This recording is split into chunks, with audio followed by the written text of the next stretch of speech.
right.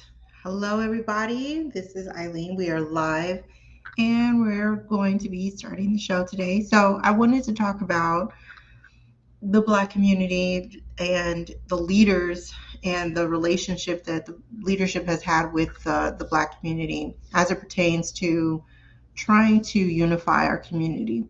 Um, there have been many leaders in the past who have really stepped up and showed up, and I just kind of wanted to go over not just what they did in the past, but how that correlates with what we're doing today and how we can still use what they did from the past and refine what they did then and use it for today.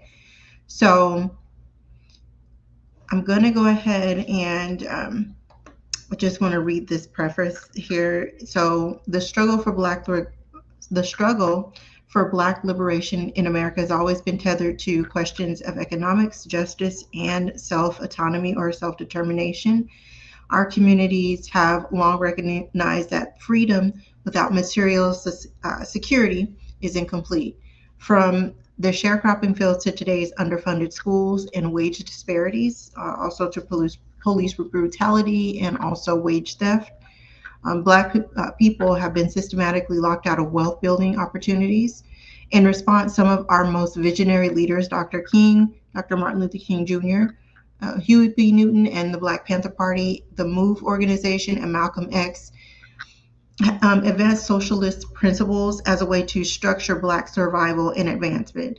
So our viewpoint is in alignment with these leaders who worked, lived, and in many cases died while striving to build a socialist network that could secure dignity, resources, and power for our people.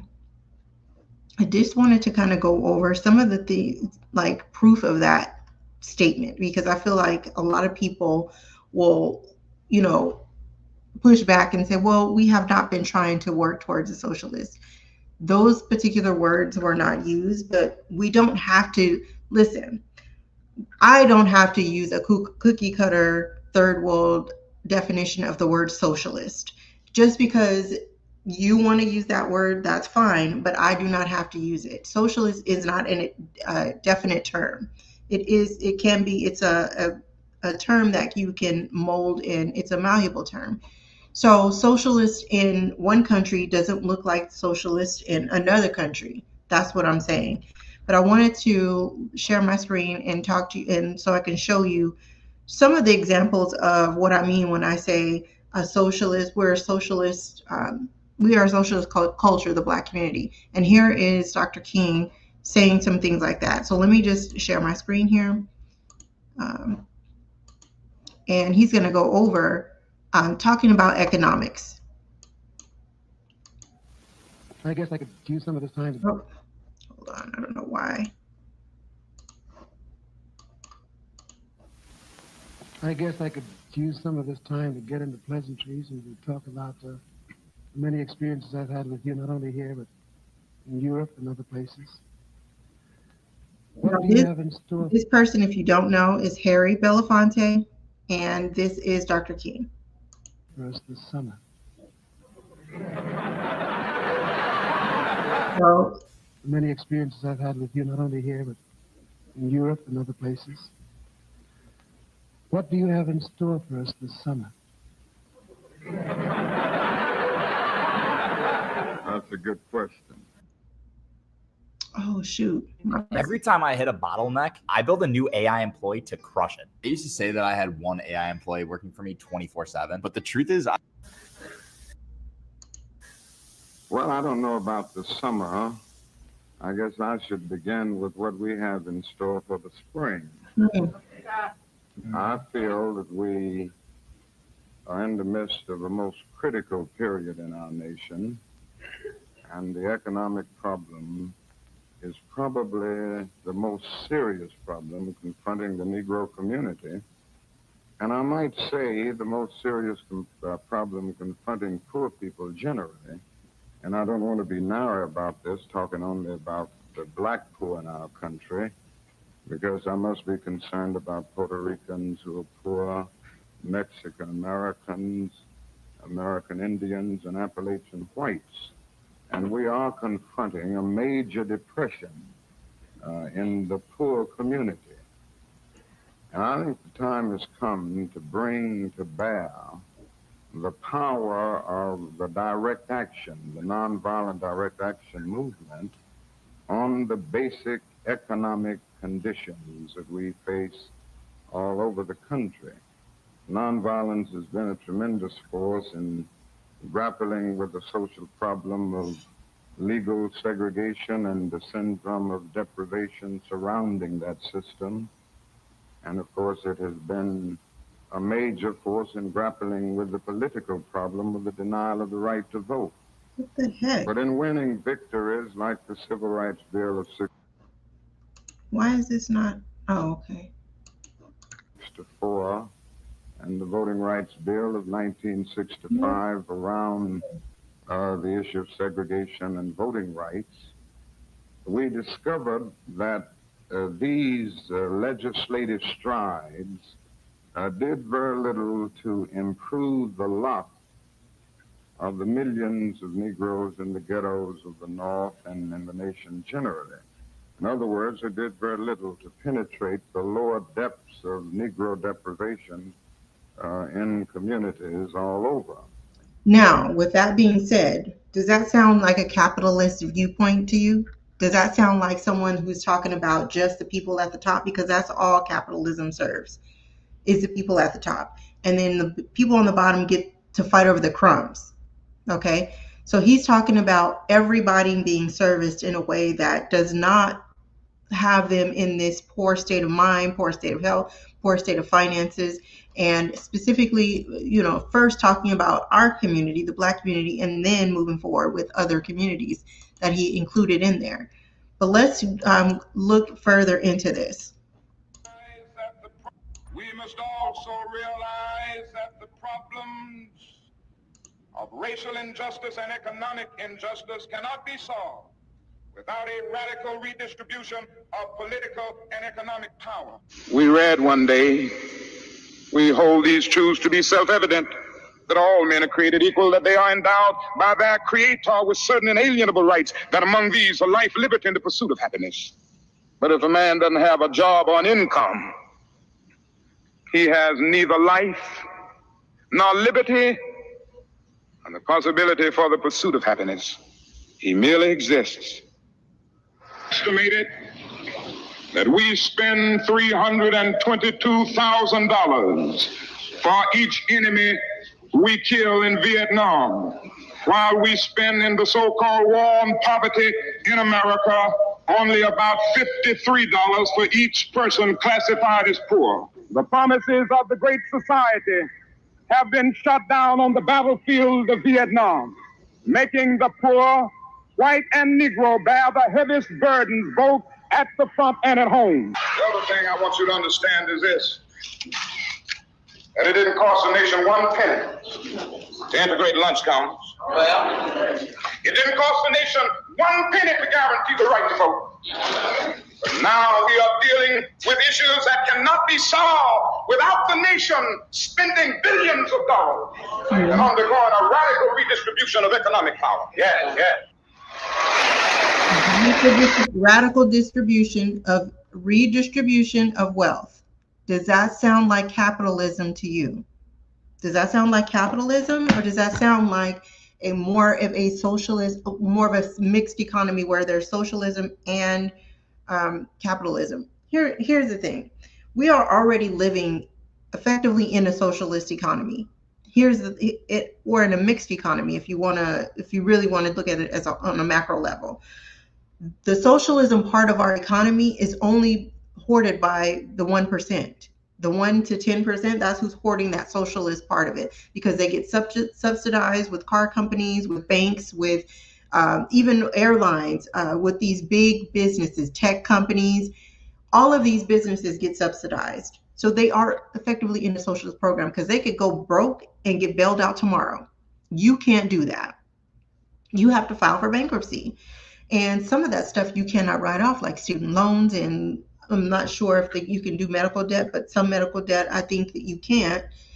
But at the end of the day, he's talking about more of a mixed structure here. He was only supposed to help with the capitalist part. The capitalist part of the economy is to extract wealth from the Black community. That was the point of the whole integrate into our socialist structure that we already had into capitalism. That was the point of the whole thing. And so once that happened, he was supposed to fall back. But then he was like, wait a minute.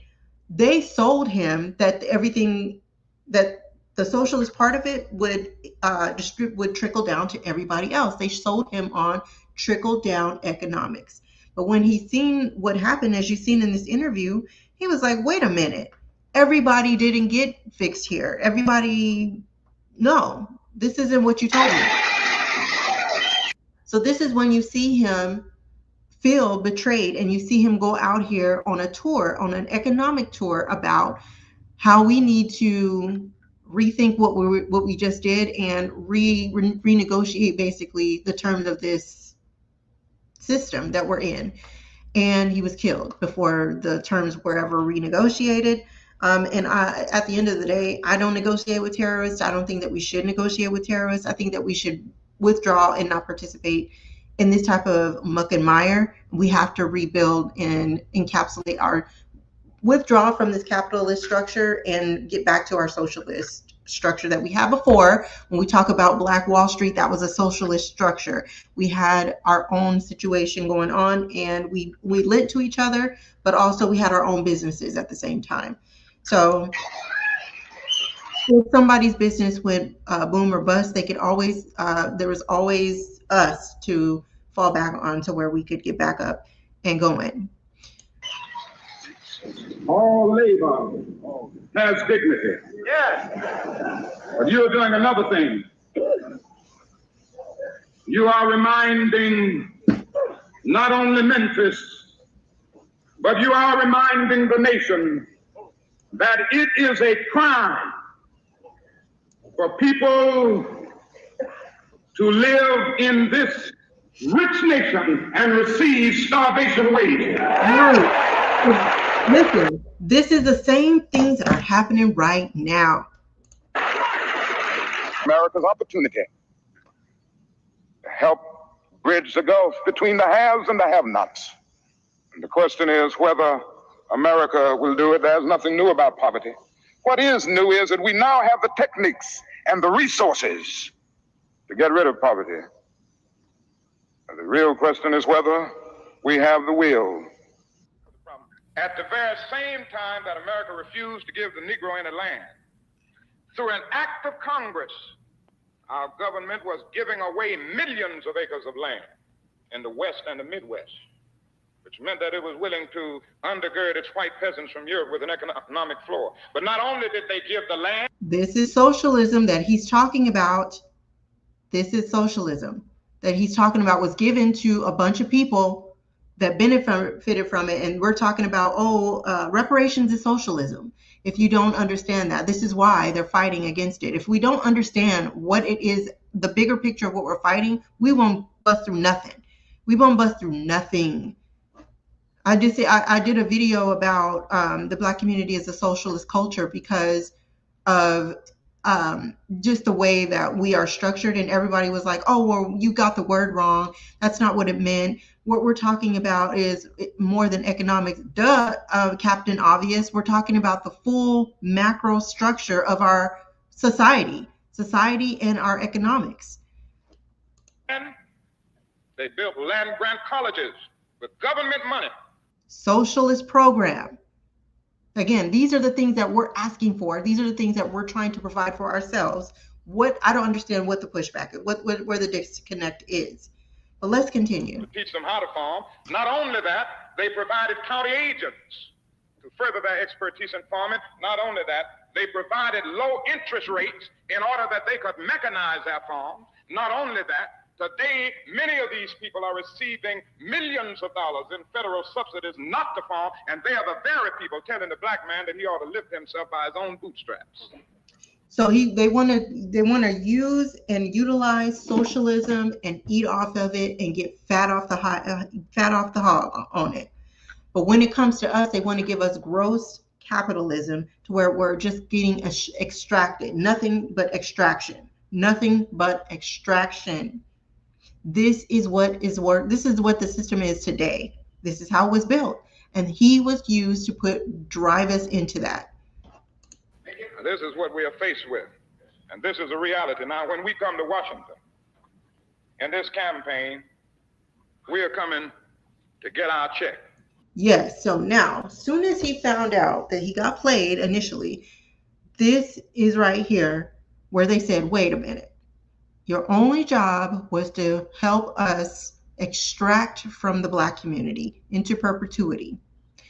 And now you're giving these seeds of hope that they can too have a socialist economy like they have before.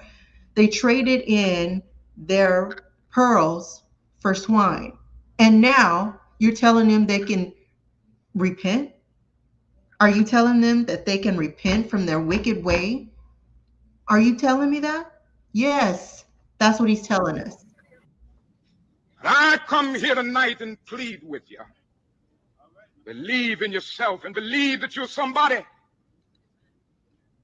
I said to the group last night, nobody else can do this for us. No document can do this for us.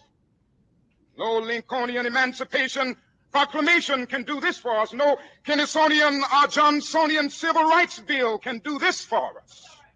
If the Negro is to be free, he must move down into the inner resources of his own soul and sign with a pen and ink of self-assertive manhood his own Emancipation Proclamation. Yes. So we have to withdraw from, he's telling us, we have to withdraw from this capitalist structure, the system, the ecosystem that is the gross capitalism. We have to withdraw and then get back to our roots. That's basically what he's saying here. That's all he's saying. Don't let anybody take your manhood. Be proud of our heritage. As somebody said earlier tonight, we don't have anything to be ashamed of. We sure don't. Somebody told a lie one day. They couched it in language. They made everything black, ugly, and evil. Look in your dictionary and see the synonyms of the word black. It's always something degrading and low and sinister. Look at the word white. It's always something pure, high, and clean. Yeah.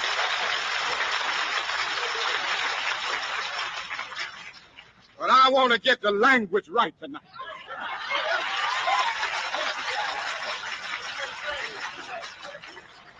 I want to get the language so right that everybody here will cry out, yes, I'm black, I'm proud of it, I'm black and beautiful.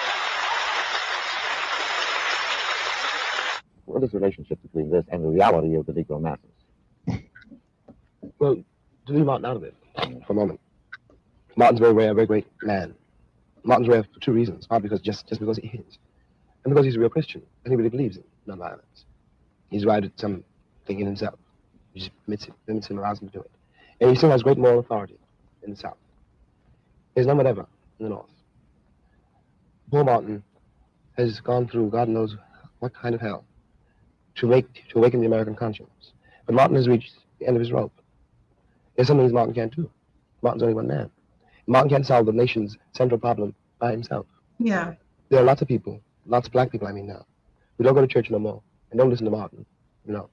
Anyway, are themselves produced by civilization, which has always glorified violence, unless the Negro had the gun. So that Martin is undercut by the performance of the country. The country is only concerned about nonviolence if it seems that I'm going to get violent. It's not worried about nonviolence if it's some Alabama sheriff. Jim, what do you see deep in the recesses of your own mind as the future of our nation? And I ask that question in that way because I think that the future of the Negro and the future of the nation are linked. They're indissoluble. Now, what do you see? Are you essentially optimistic or pessimistic? And I really don't want to put words in your mouth because what I really want to find out is what you really believe. Well, I'm both glad and sorry you asked me that question. I'll do my best to answer it. I can't be a pessimist because I'm alive. To be a pessimist means that you have agreed that human life is an academic matter. So I'm supposed to be an optimist. I'm supposed to believe that we can survive whatever we must survive. But the Negro in this country,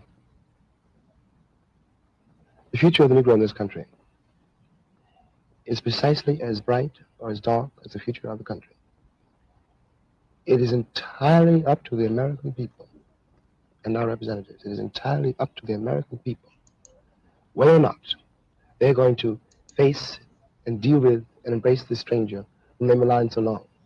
What white people have to do is try to find out in their own hearts why it was necessary to have a nigger in the first place. Because I'm not a nigger. I'm a man. But if you think I'm a nigger, it means you need it. The question you got to ask yourself, the white population of this country has got to ask itself, North and South, because it's one country. And for a Negro, there's no difference in the North and the South. There's just a difference in the way they castrate you. But the fact of the castration is the American fact. If I'm not the nigger here, and you invented him, you the white people invented him, then you got to find out why. Well, And the future of the country depends on that, whether or not it's able to ask that question. as a Negro and as an American, I can only hope that America has the strength and the The capacity moral strength. to ask and answer that question in affirmative and constructive ways. To face that question. Thank you very much. Thank you, Ken. Well, they still haven't faced that question. The people in this country, the people that he was facing then, him and Dr. King, James Baldwin, Dr. King, Malcolm X at this time, the people, that's MAGA today. That's basically MAGA today and covert and MAGA red and MAGA blue, because there are MAGA blues out here. Okay. So, I just wanted to sort of go over that. And so I wanted to go over some other stuff here. But yeah, at the end of the day, it really is one of those things that you have to take a look at and say, okay, are we dealing with the same monster? Yeah. Okay. Why? Why haven't we managed this situation yet? Why aren't we at a point where we are autonomous? We are a sovereign people. We are a sovereign people in general. We are. I would like to get with other members of the Black community who think the same and want to move the same. Because at the end of the day, there is too much going on out here for us to not organize the way that we know we should be organizing. So I'm going to play this here. I'm going to share this, and we're going to, after he realized he got played with the capitalist chess move, he wanted, this is what he said. I don't see the answer to our problem in riots. So my slogan is not burn, baby, burn. My slogan is build, baby, build. Organize, baby, organize. Learn, baby, learn so that you can earn, baby, earn. That's my slogan. She said, something ain't right. I said, oh man. She said, oh man, the building is on fire. I said, no, what? I got my... So this quote says, and this is from Harry Belafonte, who was on that radio show or that night show with Dr. King talking about the economy. This is his quote from his memoir called My Song. It says, we struggled hard and long for the victories we have attained. Yet there's something that troubles me deeply. For all the civil rights and all the things we've done, I have come to believe that we are integrating into a burning house. We have no choice but to become firemen. What does that mean? That means that Dr. King believed that we'd be able to integrate into capitalism and we'd be able to maximize our investments, maximize our lives, and it would enhance the quality of life. This is what he believed. He believed that this would enhance the quality of life. Because if he did, why would he? If he didn't, why would he lead this movement? And then when he found out that it wasn't, this is what it was. And he's talking about the economy. He's talking about how the economics didn't come down to the very lowest of the economy. We just went over that. He's looking and he's seeing the results of what he did, and he's like, no, this is not what I signed up for. This is not what I signed my people up for that was following me. And if you listen to James Baldwin, he was like, yeah, a lot of people fell back from Dr. King because of the results. So let's listen to a little bit more. Oops. Now, one of the answers, it seems to me, is a guaranteed annual income, a guaranteed minimum income for all people and for all families of our country. And it seems to me that the civil rights movement must now be. Oop. Now, one of the answers, it seems to me, is a guaranteed annual income, a guaranteed minimum income for all people and for all families of our country. And it seems. So that is a socialist installment. So that is one of the crux things in the socialist bag, in our briefcase, is universal basic income, or a form of universal basic income, because of the like, for instance, you know how there's this there's not only the wealth disparity that's happening, but right now with the economy, you know how the wages are staying the same but the prices are going up. There should be some type of allotment, or payments that go to the proletariat, the regular people, the rank and file, so that they can cover what that average difference is, depending on county, depending on state, so that you can cover your family's things. I think that there should be some type of universal basic income. That's a socialist program. And that right there helps to prolong the life. It helps to stabilize the families in America. It helps to make sure that you're not stressed out and you're not all in some type in medical distress. This helps out with so many other things.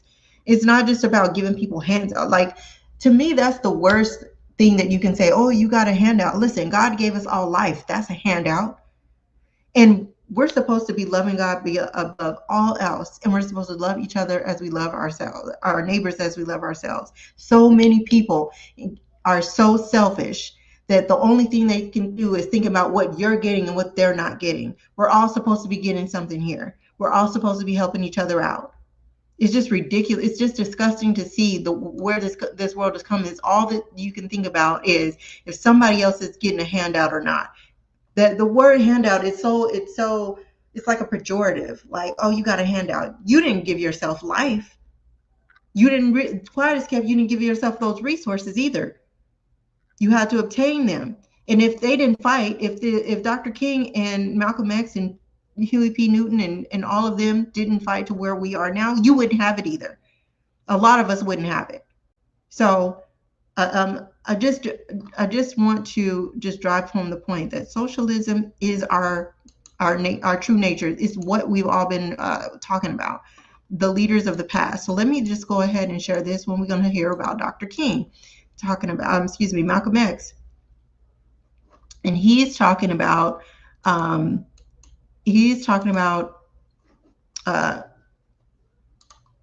same thing. Mr. Moderator, Reverend Cleave, we're going to speed this up. Brothers and sisters and friends, and I see some enemies.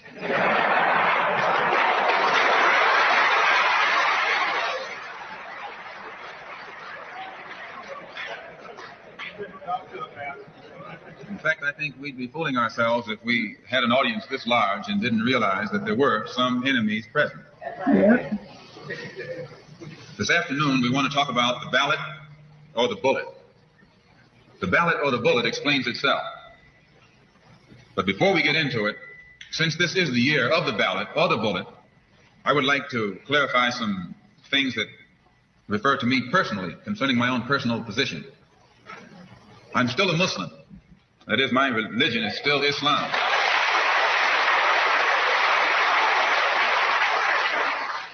My religion is still Islam. I still credit Mr. Muhammad for what I know and what I am. He's the one who opened my eyes. And at present, I'm the minister of the newly founded Muslim Mosque Incorporated, which has its offices in the Teresa Hotel right in the heart of Harlem. That's the Black Belt in New York City. And when we realize that Adam Clayton Powell is a Christian minister, he has the Abyssinia Baptist Church, but at the same time, he's more famous for his political struggling. And Dr. King is a Christian minister from Atlanta, Georgia, or in Atlanta, Georgia, but he's become more famous for being involved in the civil rights struggle. There's another in New York, Reverend Galamison. I don't know if you've heard of him out here. He's a Christian minister from Brooklyn, but has become famous for his fight against the segregated school system in Brooklyn. Reverend Cleave, right here, is a Christian minister here in Detroit. He's the head of the Freedom Now Party. All of these are Christian ministers.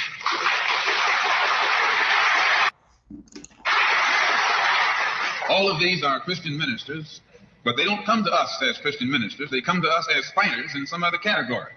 I'm a Muslim minister. The same as they are Christian ministers, I'm a Muslim minister. And I don't believe in fighting today in any one front, but on all fronts.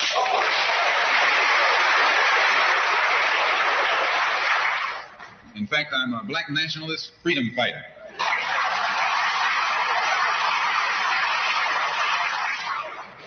Islam is my religion, but I believe my religion is my personal business. It governs my personal life, my personal morals, and my religious philosophy is personal between me and the God in whom I believe, just as the religious philosophy of these others is between them and the God in whom they believe. And this is best this way. Were we to come out here discussing religion, we'd have too many differences from the outstart, and we could never get together. So today, though Islam is my religious philosophy, my political, economic, and social philosophy is black nationalism. You and I, as I say, if we bring up religion, we'll have differences, we'll have arguments, we'll never be able to get together.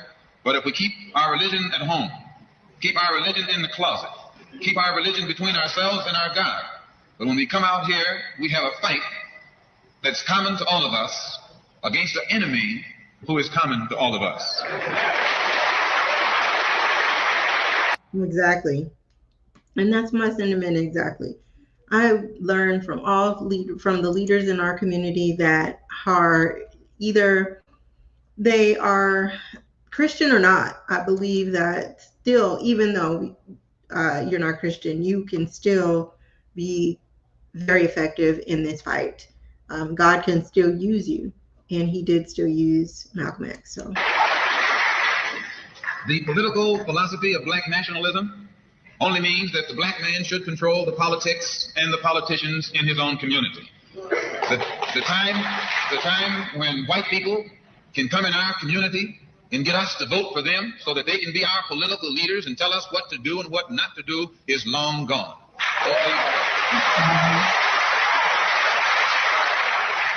By the same token, the time when that same white man, knowing that your eyes are too far open, can send another Negro into the community, and get you and me to support him so he can use him to lead us astray, those days are long gone.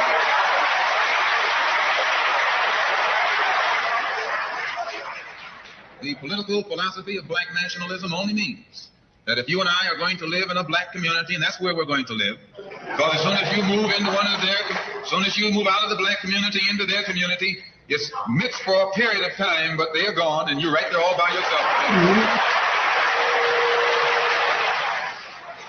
We must understand the politics of our community. Yes. And we must know what. This is so important what he's talking about. The first type of politics that we should really be focused with is that black family politics. They're gone, and you're right there all by yourself. We must understand the politics of our community, and we must know what politics is supposed to produce. Exactly. I wish I loved my smile. of what part politics play in our lives. And until we become politically mature, we will always be misled, led astray, or deceived or maneuvered into supporting someone politically who doesn't have the good of our community at heart. So the political philosophy of black nationalism only means that we will have to carry on a political program of re-education to open our people's eyes, make us become more politically conscious, politically mature. And then we will, whenever we get ready to cast our ballot, that ballot will be cast for a man of the community who has the good of the community at heart. And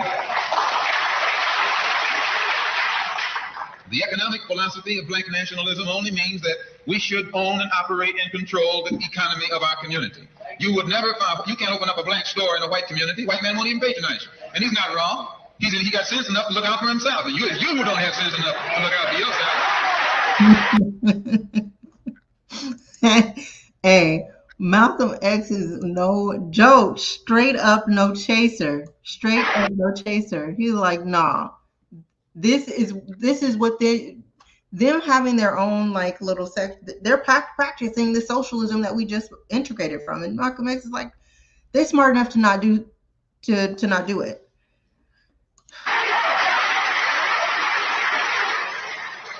The white man is too intelligent to let someone else come and gain control of the economy of his community. But you will let anybody come in and control the economy of your community. Look, so let me just explain it like this.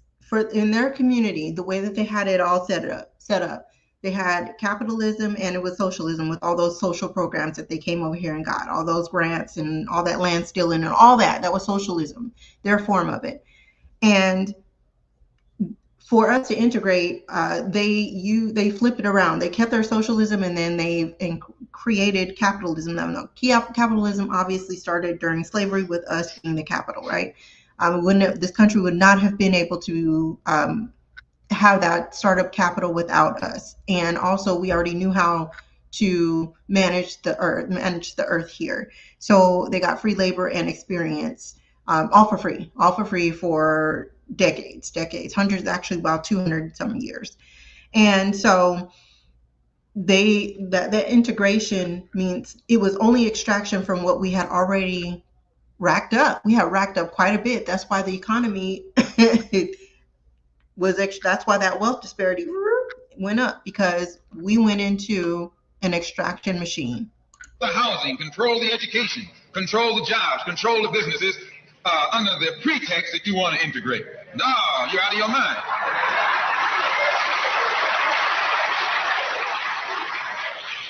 The economic philosophy of black nationalism only means that we have to become involved in a program of re-education to educate our people into the importance of knowing that when you spend your dollar out of the community in which you live, the community in which you spend your money becomes richer and richer. The community out of which you take your money becomes poorer and poorer. And because Exactly. Negroes who have been misled, misguided, are breaking their necks to take their money and spend it with the man. The man is becoming richer and richer, and you're becoming poorer and poorer. And then what happens? The community in which you live becomes a slum. It becomes a ghetto. The conditions become run down.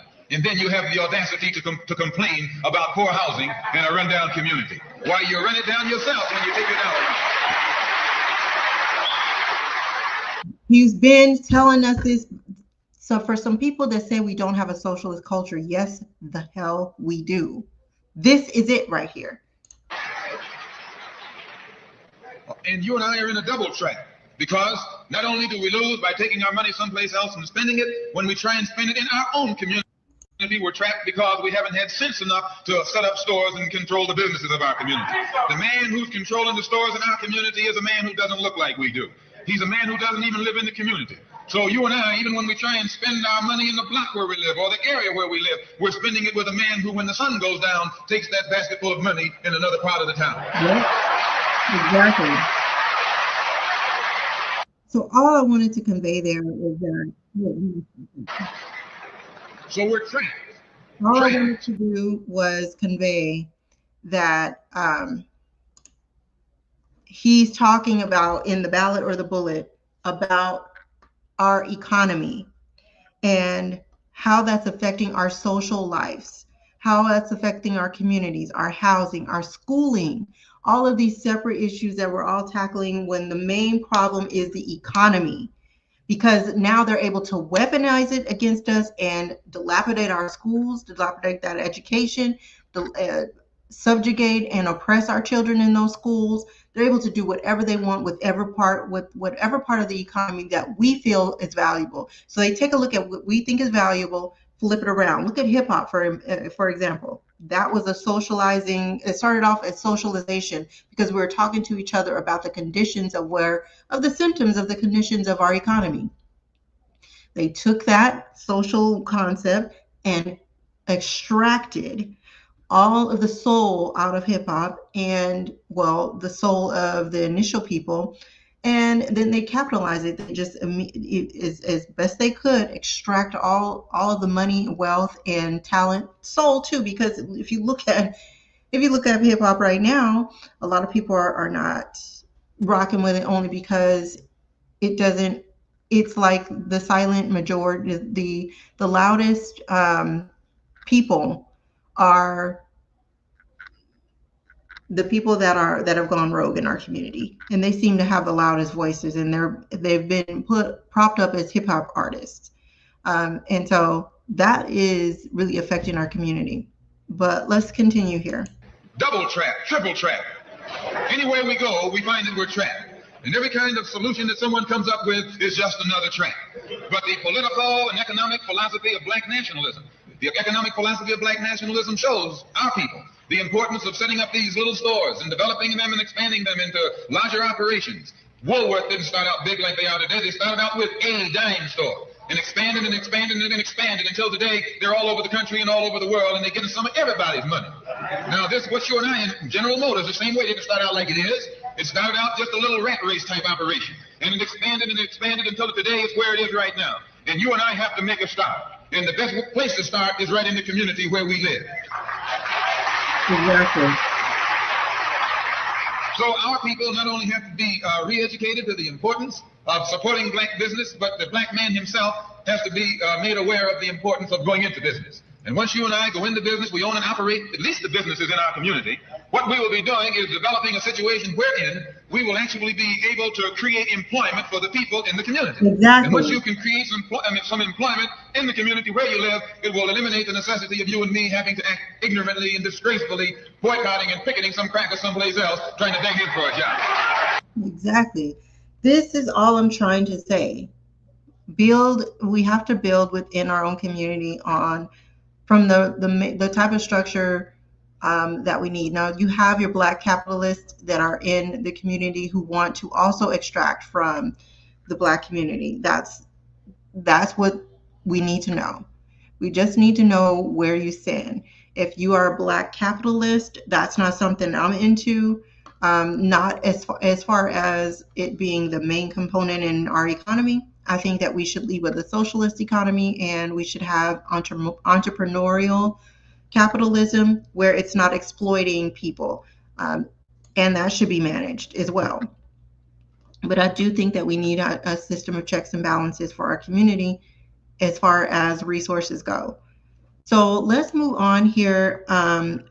We're talking about more of our leaders and their relationship with the black community and how they have been championing, talking to us about, and really moving us forward in this direction of trying to get back to extract ourselves from this capitalist system that we integrated in since the 60s. So this is Malcolm X that's taught us to hate ourselves. Why do you think that they are on this big dehumanization project? The reason why is because if we are beaten down and run down and low self-esteem, then we will put them up higher up on the pedestal, and we will think that whatever they have is better than us, so let's just spend our money over there. Really, this system is only meant to extract. That's the only, and so anytime that anybody gets on any type of media, that's always what's on their mind.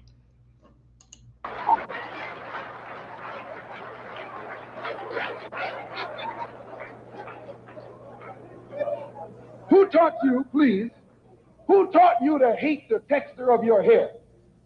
Who taught you to hate the color of your skin to such extent that you bleach to get like the white man? Now, when he's gonna, I'm gonna let him finish the rest of this speech, but what I want to say is pay attention to what he's talking about, the things that he's pointing out. These things are for sale for you to take, for you to purchase and for them to take. Think about it. If you hate these things, then you're going to try to change them. Again, they're only targeting us to extract. Look, pay attention to everything that he's pointing out in this speech here. Who taught you to hate the shape of your nose and the shape of your lips? Who taught you to hate yourself from the top of your head to the soles of your feet? Mm-hmm. Who taught you to hate your own kind? Who taught you to hate the race that you belong to? So much so that you don't want to be around each other. No, before you come asking Mr. Muhammad, does he teach hate? You should ask yourself, who taught you to hate being what God gave you?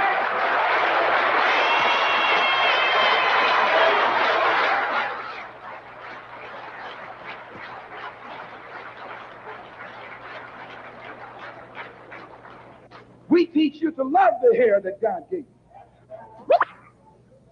Here you way out in the middle of the ocean, can't swim, and you worried about someone that's in the bathtub and can't swim.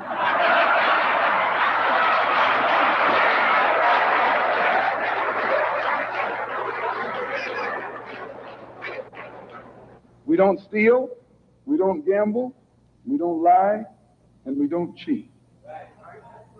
And that also deprives the government of revenue, because you can't get into a whiskey bottle without getting past the government seal. You can't open a deck of cards without getting past the government seal. There's a white man makes the whiskey and then puts you in jail for getting drunk.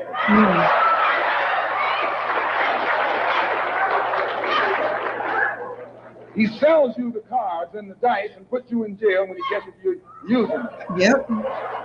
So he's against us because we fix it where he can't catch you anymore.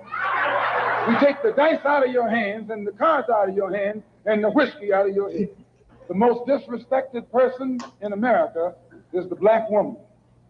The most unprotected person in America is the black woman. The most neglected person in America is the black woman.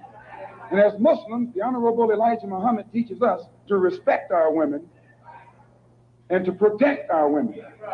And the only time a Muslim really gets real violent is when someone goes to molest his woman.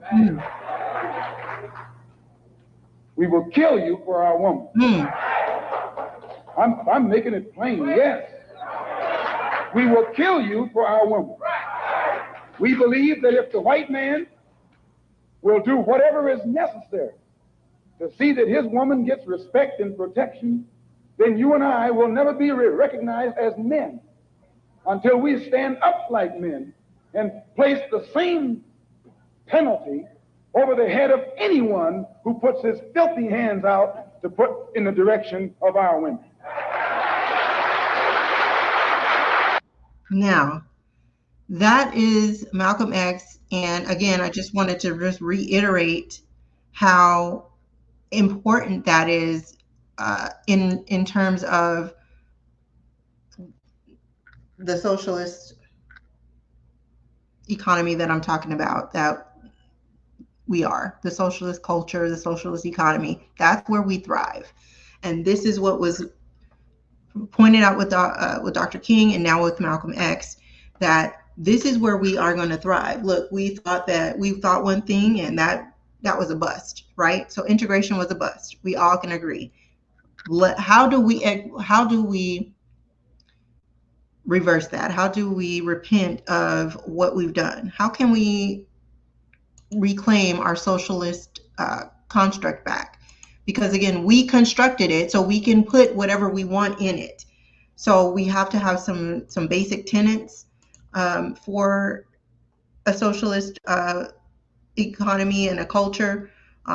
Like with the culture part, we have it down. We have the society part down, right? We have foods, we have clothing, we have fashion, we have style, we have customs that we do, holidays that we celebrate, things that we all do. We already have the cultural aspect of it. The economy aspect of it, though, it's not where it needs to be at all. Let's listen to this tab. Now, this is from a creator. This is one of his shorts. I Mix What I Like. is the name of his channel. This is an older video, but he is talking about Malcolm X, excuse me. Hold on, let me make sure this is up. Against the prevailing political and economic structure and public addresses, verbal assaults against capitalism, favorable statements made in favor of socialism, Kamau, and bitter condemnations of the Vietnam War and U.S. involvement in the Congo and other countries in Africa were not regarded as newsworthy by the New York Times. Now, we know that people like our dear brother Kamau love the New York Times. Then and now. So if the New York Times is happy to suppress, and I would argue this is certainly happening in versions today, it's certainly happening in these series, any affinity for socialism is going to be excised. So basically anything that has to do with anything that has any positive outlook on socialism is going to be demonized in this country, because Black people by and large benefit off of that more than they benefit off of capitalism. You have a few people in the Black community that benefit off of capitalism as opposed to the majority. In socialism, majority of the people benefit off of socialism and less people benefit than not, I should say. So let's go to the next video here. This is, I wanted to go over because there is this argument about the word African American. And I just wanted to be clear that Malcolm X is one of the first ones that coined that term. Jesse Jackson later on kind of picked that up and made that more of a legal maneuver. But Malcolm X is the first one that coined that. And I would beg to say, and I would say this about the word. There are a lot of African American people, Black people, who want to relax the word, right? They want to, not use that word. But I would say that word has become a very strong political term. And I think that doing away with the word would be a disservice because of what we've done to gain power under that word. That word actually does have power in this political landscape. So to be changing it now would be to start over from where we were before. So we might as well go ahead and move forward. I get the point, but Malcolm X is the first one that coined it. So what we can do is just make sure that we have strong boundaries around that word. A lot of people are saying we're not from Africa. This doesn't necessarily have to say be from Africa. We can go to Afro-American, which denotes our hair texture, which we've had such a political fight with in as well, but also that we are the top Black people in the world, the Afro-American, the Afrocentric American. All right, so let's go ahead and listen to what he said here. We say Afro-American, they think only of the Negroes in the United States, but they don't realize that 2/3 of Brazil consists of people of African blood, which means they're also Afro-American because Brazil is in South America. And in all of these, many of these countries in South America and Central America, and even in Canada, they are heavily populated with people whose ancestors came from Africa. So when you total up the number of Afro-Americans, real Afro-Americans, in the Western Hemisphere, there are perhaps 100 million. And if these people ever unite among themselves, not only is it necessary for the Afro-Americans in the United States to be organized, but it's also necessary for the Afro-Americans in the Caribbean, or the Afro-Cubans, the Afro-Brazilians. It's necessary for all of them to be organized. And then once they're organized in each place, we have to organize among ourselves so that the Afro-American in the United States will be working in conjunction in a coordinated program with those who are in Cuba and those in Brazil and those in Venezuela and those throughout the Caribbean and Haiti and in the West Indian Islands. And in this way, we actually get strength. And it's not an accident that there's no organization existing in the Western Hemisphere that's designed toward that end. It would be a direct threat to imperialism as it really exists and to colonialism as it exists in the West. And one of the things that's going to help to bring this about is the independence of Africa. So I just wanted to add this parenthetical here. Imperialism and colonialism is the big bad. That is the fight that we're fighting. That's what Donald Trump represents. That's what this government represents. That's what people who are trying to ruin what we're trying to do as far as unify and, not participate in this bullshit economy. That is, that's the big fight right there. We can't just sit here and just talk about only what happens in our community, because the adverse actions are coming from this government. So we have to acknowledge who the enemy is. It's in the system. The system is imperialism, colonialism, and they call it white supremacy or capitalism. Capitalism was only started as it is now, modern capitalism, as it is now, like the gross exploitation, to where you have people human trafficking, sex trafficking. We were human trafficked to this country, and sex trafficked when we got here, labor trafficked, organ trafficked, George Washington and his teeth trafficked. Look, we have a right to a lot of different claims in this country. We have to make sure that we understand where that lies. And the system is it's not just colonialism, it's the system that colonialism installed. Imperialism installed capitalism, and that's what needs to be torn down. If you're a Black capitalist, I get why. If you're going to have a bunch of negative comments in the in the comment section, that's fine. This is only to people who want to build in a socialist way. That's all this is for. If you're a capitalist, you can go ahead and sell out like the rest of them do. Go over there with Candace Owens and the rest of them that sell out to the capitalist structure. But for the rest of us that are not sellouts, this is how we should be building, because this is how we built in the past, and this is how we've thrived. All right, so the only reasons that we in the West have never organized, we have hated our image and our African image.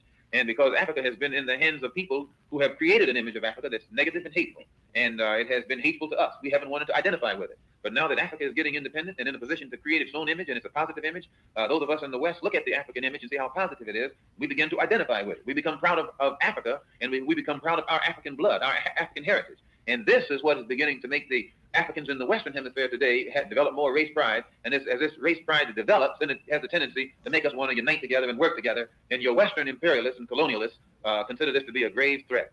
All right. And so what they've done is they've inserted themselves they've intercepted the communication. So before the Africans even get over here and communicate and connect with us, they're telling them all kind of shit about us, to where it's a full out almost war. And I believe this is the FBI and the CIA's doing. We know that they're told not to deal with this. They tell the parents not to tell their children not to deal with this. They don't deal with this. And so I believe that this is a full-on psychological operation, what they've done with the Africans, and telling them what they should and shouldn't be doing when they get here, where they're going to get deported. They probably do threaten them in some way, whether it's directly or indirect. All right, so let's go to the next slide here. Oh, I'm going over a little bit here. I just want to I think that is good. We can pick up with the start too, because this has been an hour here, but we'll pick up next, and we'll go over the Black Panthers and Huey P. Newton. I still have that information, and we'll go over how that fight still continued, and how we can withdraw what worked and refine that for today. And it's not just with the new Black Panthers, and those things are great. I think that is great that those organizations have done certain things. There's so many different good things going on in the Black community, but what we should do is unify those things. So I will see you guys later. And if you, what do you think about our culture being a socialist culture? Because, and I'm talking about the people who want to build in a socialist structure, meaning want to draw back or fall back from the economy that's happening, and rebuild our own within what's already happening right now. I'm not saying get up and go somewhere to Africa or I wouldn't go to Africa even if I did move out of here, or even Europe. I would go somewhere else that has nothing to do with blood being shed and land being stolen.